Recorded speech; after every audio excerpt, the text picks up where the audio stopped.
Last Halloween, I was 36 and just moved into a small apartment after my divorce.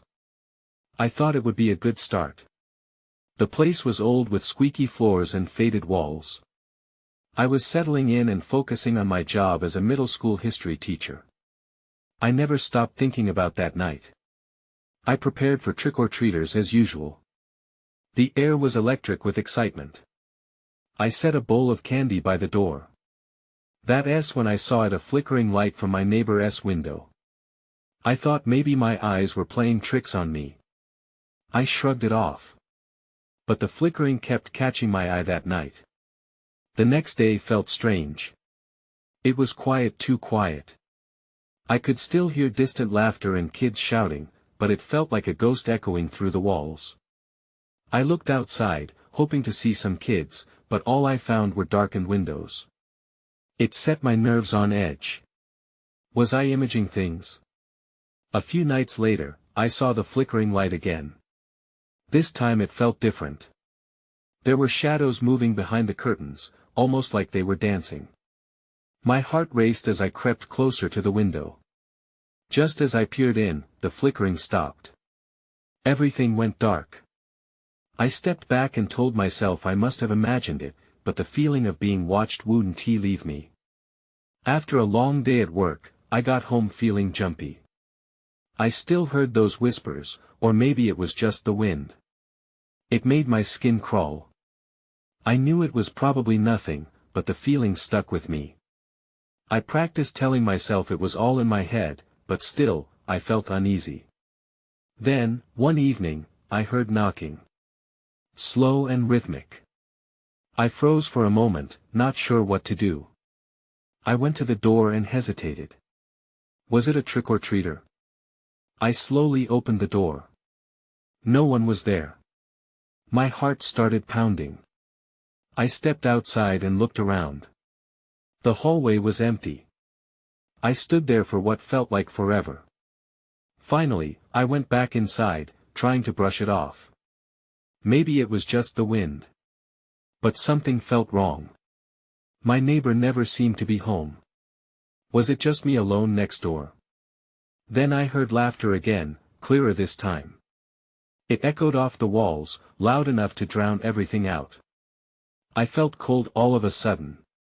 I rushed to the window and peeked through the curtains. Then I saw them shadows behind my neighbor's curtain. They felt solid this time.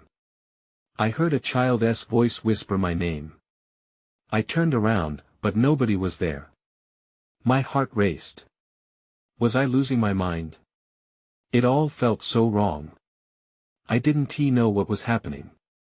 I just wanted to shut it all out. But I couldn't. That laughter still echoed in my ears, and I couldn't shake the feeling that something was watching me. I still think about that night, and I still don't understand it. The next day, I decided I had to get to the bottom of this. I put on my jacket and stepped outside, determined to confront my neighbor. Maybe I could talk to her about the strange flickering lights and the shadows. It felt odd to knock. What if I was just being paranoid? But I couldn't shake the feeling that something was off, and I needed answers. I walked down the hallway, glancing at the door of my neighbor's apartment.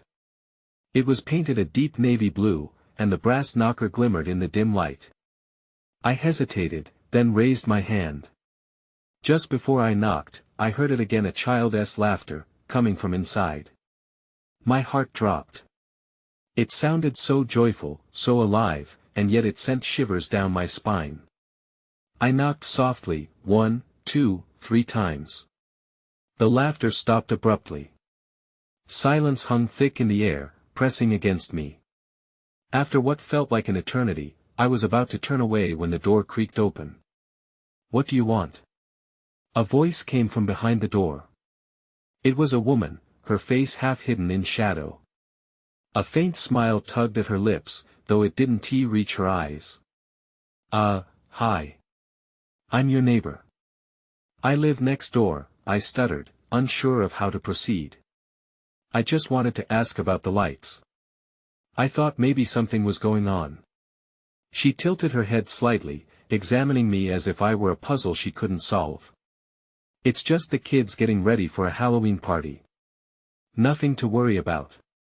The door began to close, but I quickly stepped forward, stopping it. Wait. I blurted. I heard laughter, and it sounded strange. I mean, are you okay? Oh, we're fine, she replied, her smile fading. But you should stay out of other people's business, dear. The way she said it sent a chill down my spine. Before I could respond, she shut the door in my face. I stepped back, feeling the air grow heavy around me. It felt wrong, like there was something she wasn't telling me. I took a deep breath, convinced that I would not let my imagination get the better of me. Later that night, I tried to go about my routine. I made dinner and sat on my couch, but the flickering light across the hall kept drawing me to the window. The shadows danced again, moving in ways that felt almost too deliberate. I couldn't resist. I leaned closer, just as the lights dimmed and the laughter broke out again. Panic washed over me. That laughter sounded so alive, yet it echoed like a ghost.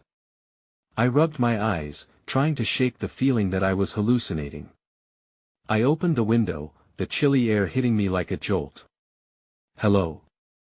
I called out, my voice trembling. In response, there was silence. Then, the laughter came again, but this time it was louder and more chaotic, like children playing a game right outside my door. I jumped back, my heart racing. What do you want? I whispered into the night.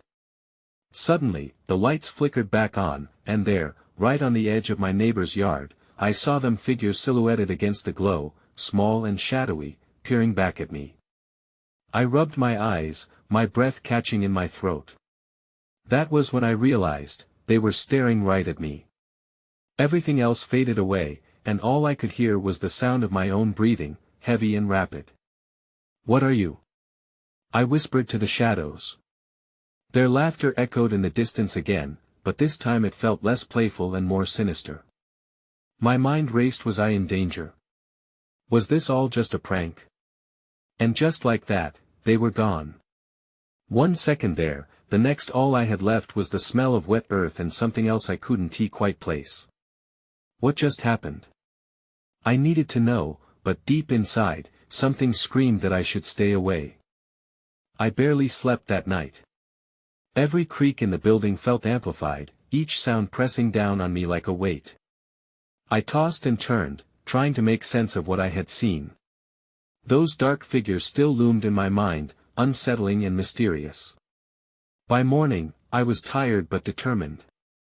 I needed more information about my neighbor and her strange Halloween plans. I spent the day gathering courage and a plan. Maybe talking to other neighbors would help. I walked through the small courtyard outside, listening for anyone who might be around. I approached an elderly man watering his plants. "Excuse me," I started, feeling uncomfortable.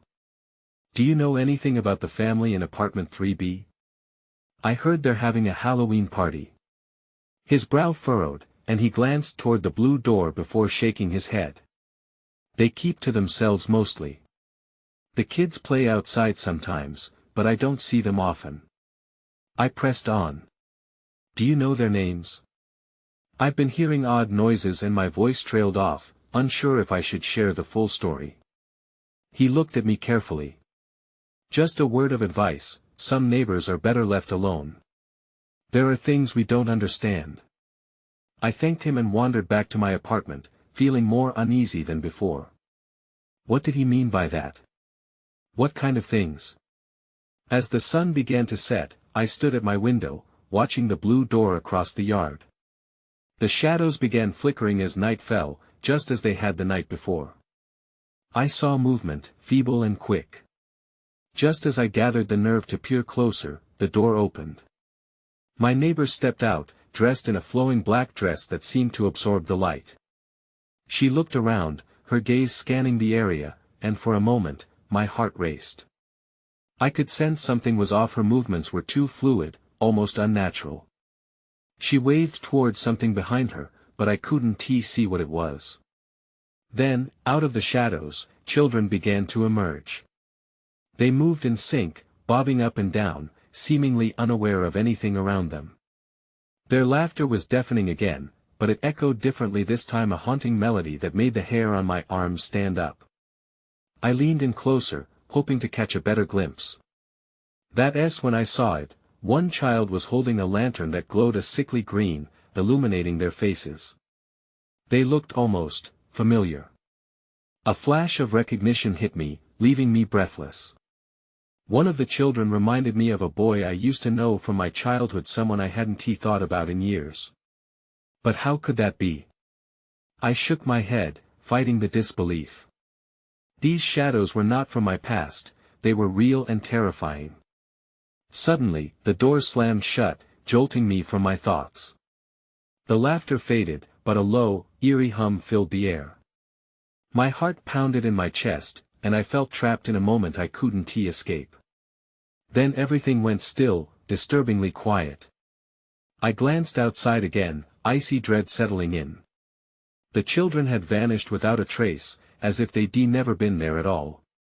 I stepped back from the window, breathing heavily. I was done being passive. I needed to confront this face to face. But what if I was walking into something I wouldn't be able to get back from? As I turned to grab my jacket, a chill ran through me. I could have sworn I heard a whisper, soft yet clear. "Come play with us." I froze. There was no hiding from this anymore. Whatever was happening next door was coming for me. I slipped on my jacket, the fabric feeling oddly heavy against my skin. The whisper echoed in my mind as I made my way toward the blue door. My heart raced, but I fought to steady my breath.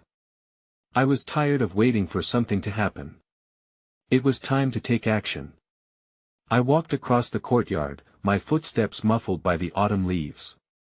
The chill in the air heightened my senses, but the thrill of confrontation pushed me forward. As I reached the front door, I hesitated. What would I say? What if I was wrong? Before I could second-guess myself, I knocked. The sound echoed, sharp and loud. For a moment, silence enveloped me. I shifted from one foot to the other, feeling exposed. Just when I thought I might turn and run, the door creaked open. My neighbor stood there, her expression unreadable. "What do you want?" she asked, her voice almost flat.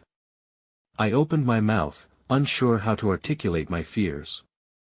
I wanted to ask about the Halloween party and the children. The laughter. My words faltered as I caught sight of her eyes. They held a shimmer that felt too deep, too dark. She tilted her head slightly, studying me. Then, without breaking eye contact, she said, "You should come. Join us." An icy tendril of dread snaked down my spine. "I think it's best if I don't," I replied, forcing the words out. "I've seen the kids. They seemed strange." Her expression shifted, a hint of amusement flashing across her face. "Strange? Or perhaps just different?" she asked, her smile widening. Children have a way of reminding us of our own pasts. That drummed up a memory, a dim, dusty room filled with laughter that turned to silence. I shook my head, trying to dismiss it. "I just want to understand what is happening." "Who are you?" Before she could respond, I was jolted by a movement at the corner of my eye. A flicker of green caught my attention, and I turned just in time to see that ghastly lantern gleaming and sinister swinging from the hand of a child, one of the ones I had seen before. "Come play with us," chimed a voice, luring me like honey to a bee. I felt the urge to step forward as if the very air pulled me in. My heart raced. "No!" I shouted, backing away from the door. I need to leave." But then the blue door slammed shut in my face, and the laughter erupted around me, loud and taunting. It enveloped me, making the world feel smaller, darker, and closer. I stumbled backwards, panic rising in my chest. The shadows danced around the courtyard, swirling with that eerie hum. It felt as if the night itself conspired against me. I turned to run, desperate to escape the spellbinding chaos. As I dashed towards my apartment, I glanced back and saw the silhouette of the neighbor watching me from her doorway. Her smile stretched beyond comfort, a predator watching its prey. In that moment, the truth crashed down on me like a wave. I wasn't just caught in a neighborly dispute, I was in the eye of something ancient, something that thrived in silence and darkness. What if this wasn't just about Halloween? What if I was being pulled into something beyond understanding? I slammed my door shut and locked it tight, leaning against it to catch my breath. The laughter faded, but I could still feel their presence, a reminder of what I was trying to escape. And then came another whisper from outside, clear and chilling, "You can't escape. We're waiting." My stomach dropped. They weren't done with me yet. I paced my apartment, the walls feeling like they were closing in. That whisper still lingered in my ears. I slapped my hands over them, trying to block out whatever dark force was out there. I couldn't think clearly. I was frantic, replaying the night in my mind. Eventually, I forced myself to sit down. I needed a plan. I couldn't just wait and see what they intended. But what was I supposed to do? Confront the neighbor? Go searching for the kids? As I scanned the room, something caught my eye. The lantern. I raced to my window and looked out. My heart sank as I saw it swinging again, just beyond reach of the streetlight. It glimmered like a beckoning star, and I thought I heard the soft giggles again, swirling in the wind. But something was off. There were no children in sight. I leaned closer, trying to get a better look. My palms pressed against the cool glass. That's when I saw it. In the shadows, not far from the lantern, there was a figure. Tall and thin, it stood still like a statue. The atmosphere changed, the air felt thick with a pressing unease. With a racing heart, I backed away from the window. My instincts screamed at me to stay hidden, but curiosity gnawed at me. Who or what was out there?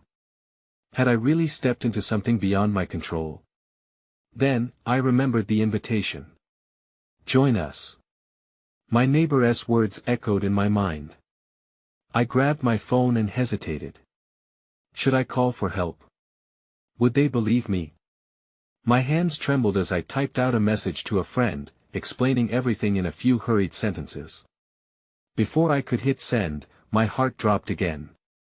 A knock reverberated through my apartment, steady and deliberate.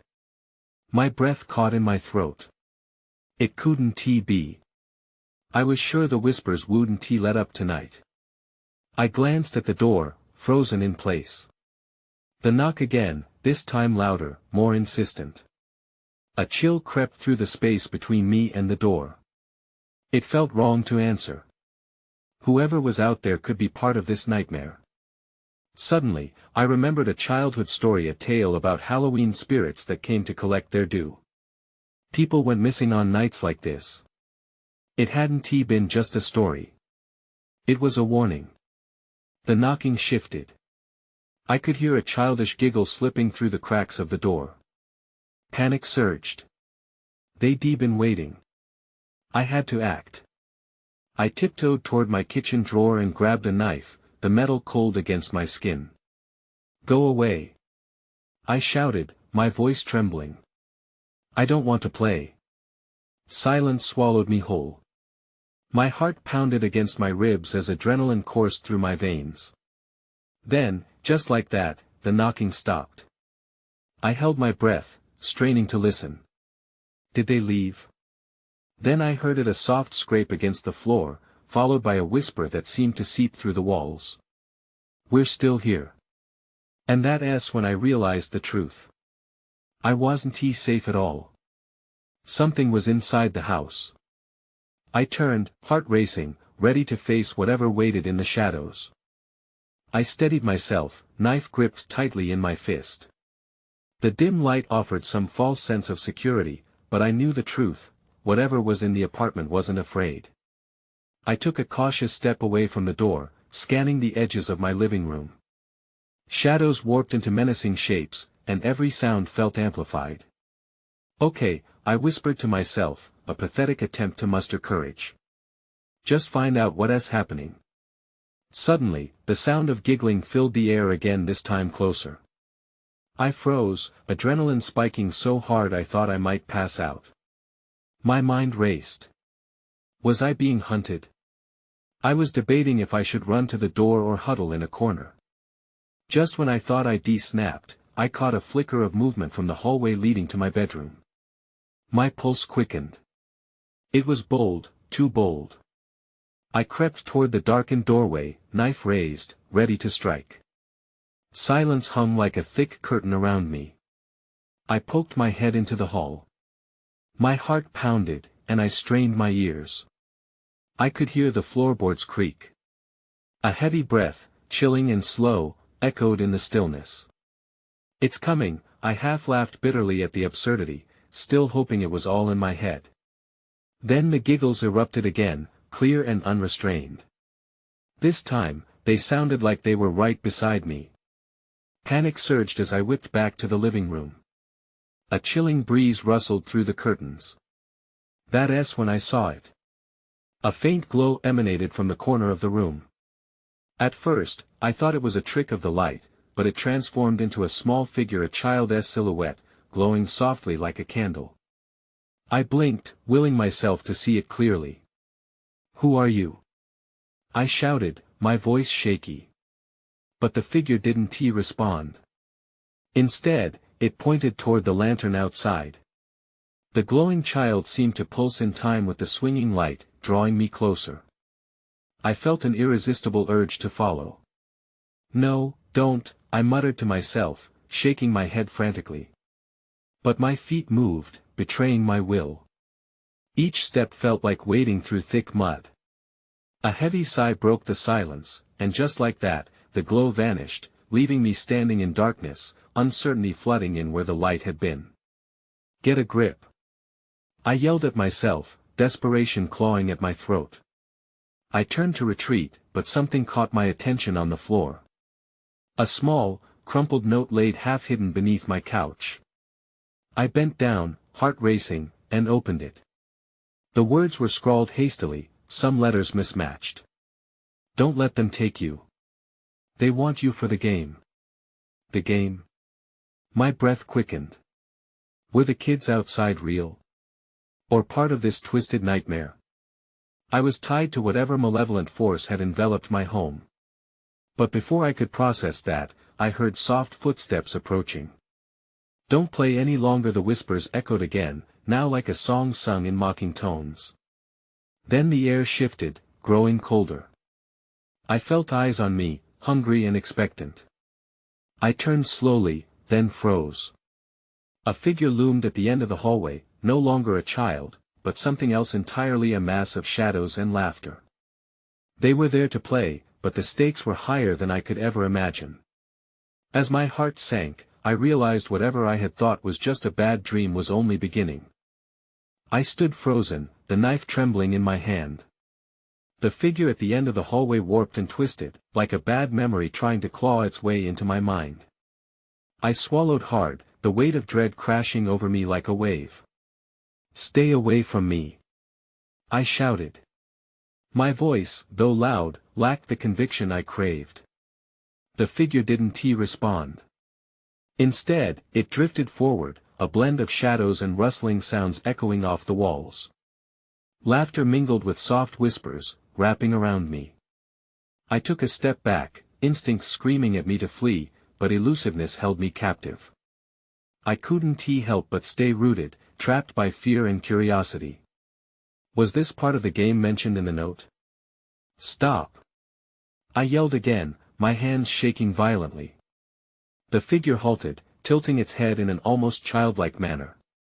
Beneath the laughter, a voice hollow and resonant broke through the dissonance. "You're supposed to play, too." My heart raced as I processed the words.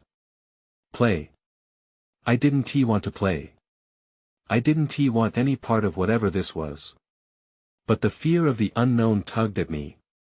I had to know more. I inched toward the figure, the world narrowing to just the two of us.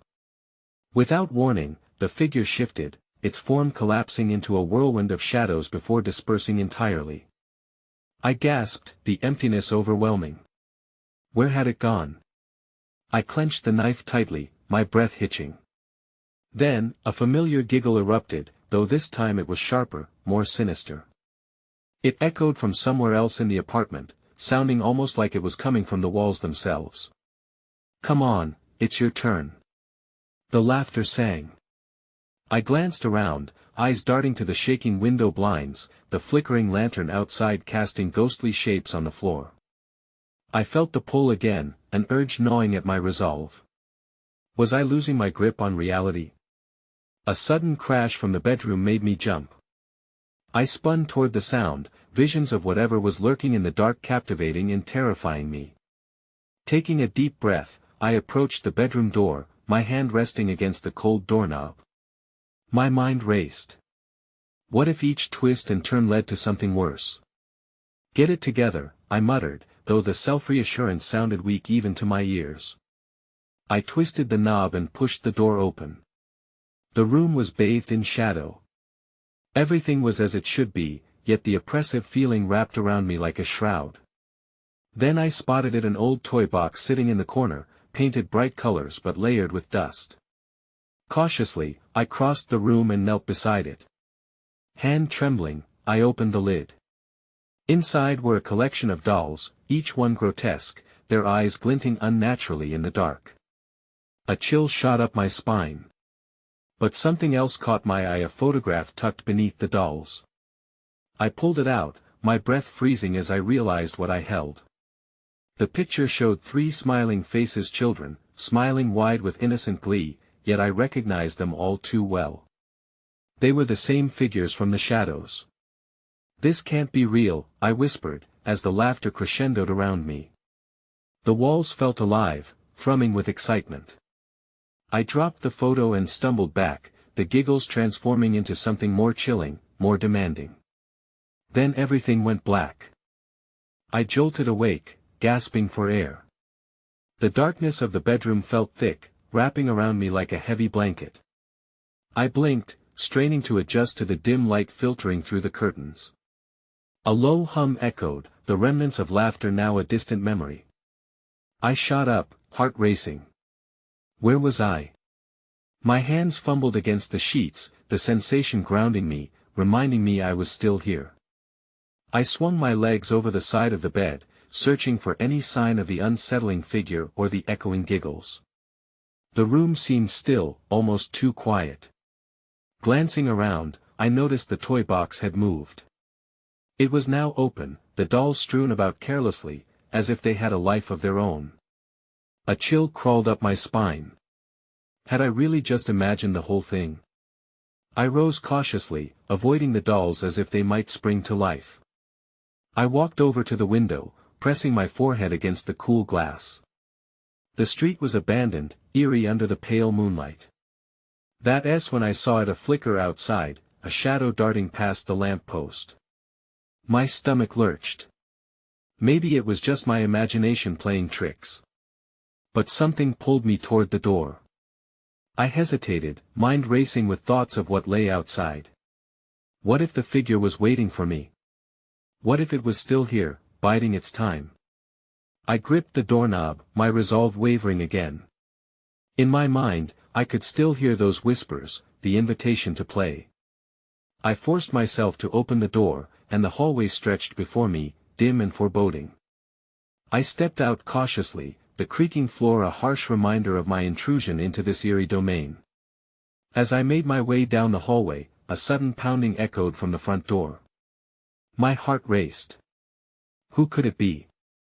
I edged toward the sound, fear and curiosity battling within me.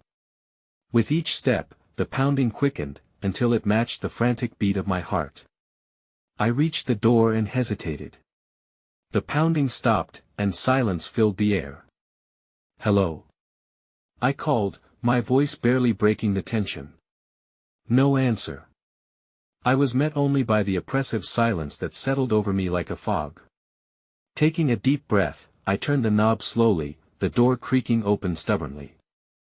The night air rushed in, cold and sharp. I peered through the doorway, scanning for any signs of movement. Then, at the edge of my vision, a figure stood there, the shadow contorted in a way that was all too familiar. My breath hitched in my throat. It was unmistakably the same form from before. But this time, there was no laughing. Just an expectant stillness. My instincts screamed at me to run, but an impulse deeper than fear compelled me to step outside. "What do you want?" I whispered, feeling lighter and more terrified simultaneously. The figure tilted its head, then gestured toward the street. "Come play," it said softly, voice echoing as if it were coming from the depths of the earth. The night's secrets hung in the air, suffocating and mesmerizing.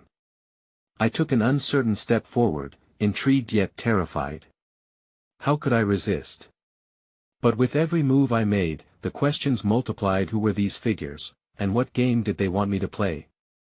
And as I stepped into the night, the air thick with suspense, I knew I was diving into something far more dangerous than I had ever imagined. The street felt strange beneath my feet. The chill of the night wrapped around me, but the tension in the air held me in place.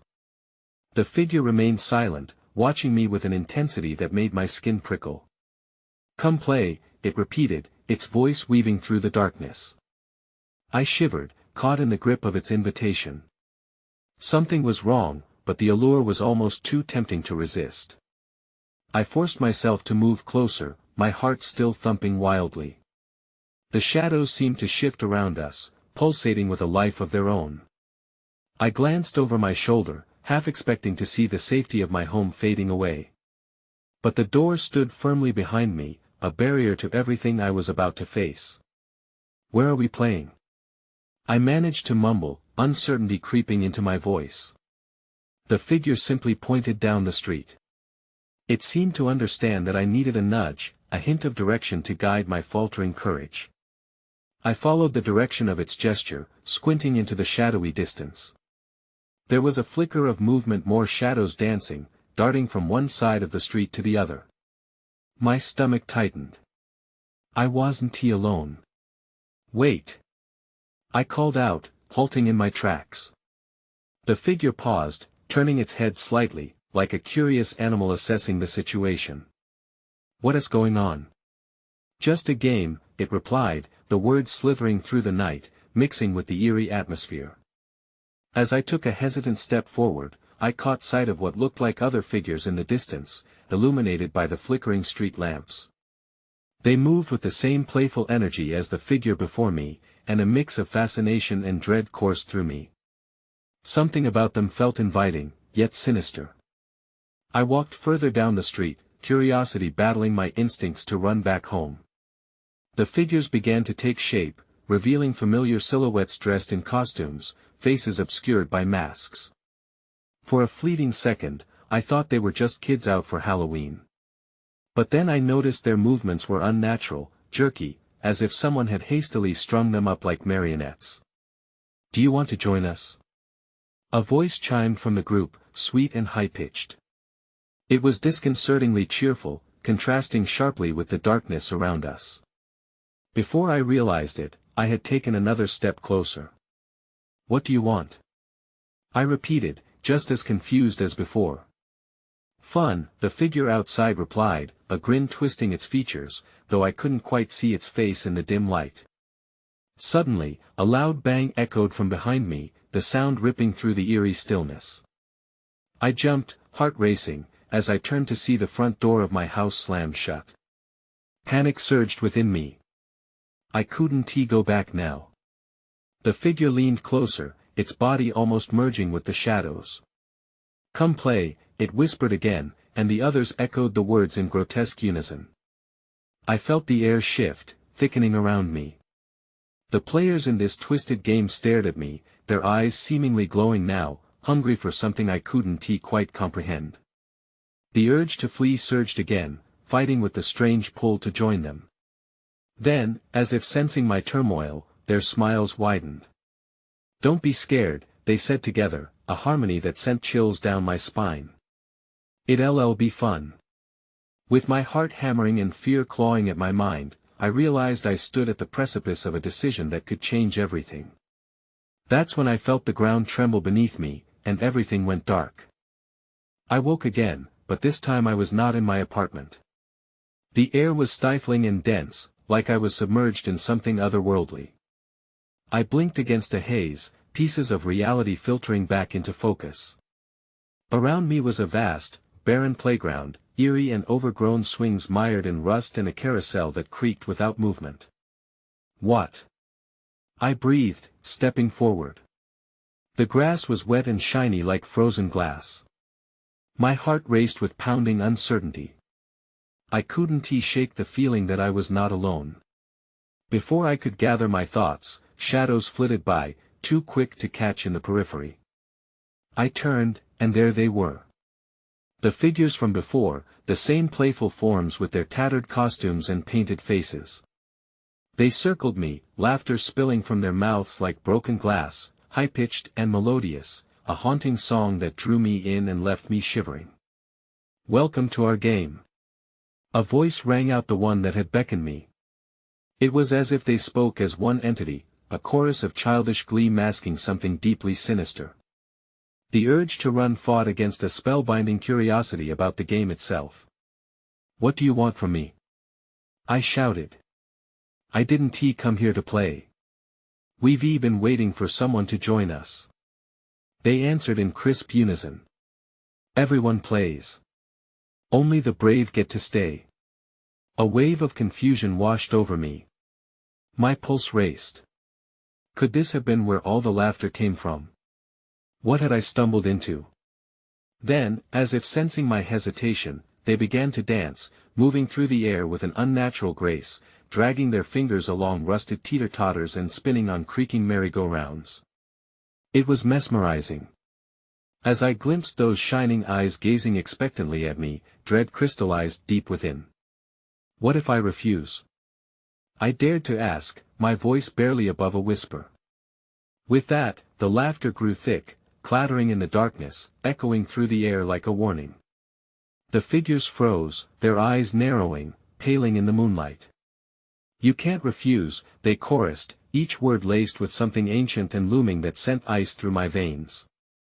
Before I could react, the ground beneath me trembled again. The laughter became frantic, swirling around me like an angry storm. The laughter grew sharp, cutting through the air until it morphed into screams, echoing cries from children past, lost long ago to this twisted place. "No!" I screamed, spinning around. "Let me go." But already, I felt the pull of shadows wrapping around my ankles, dragging me down.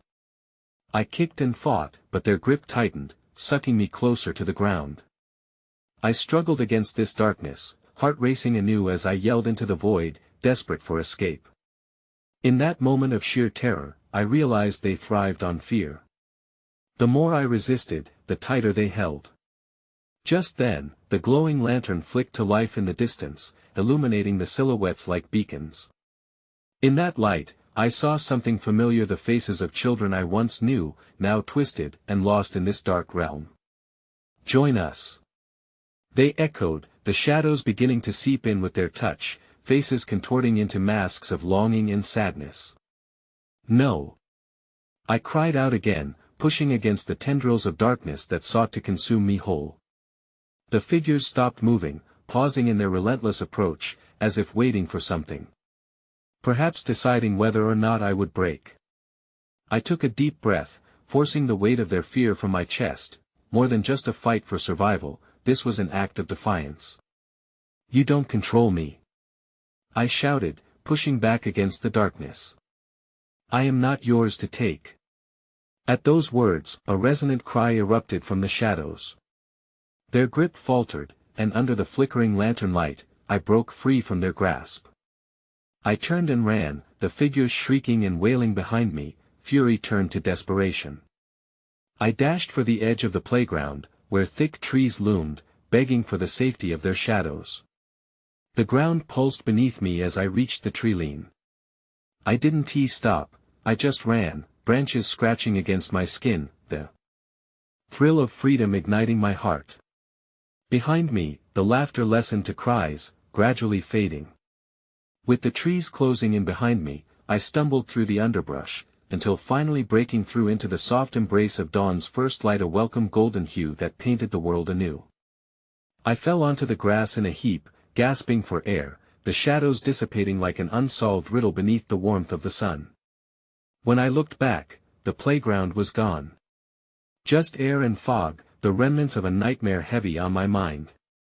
I was alive, but the echoes of that night lingered still, fragile yet haunting. As I turned to leave, a distant child's laugh drifted towards me, soft yet taunting, wrapped in the morning mist. The whisper floated in the air, "You can't escape. We're still waiting."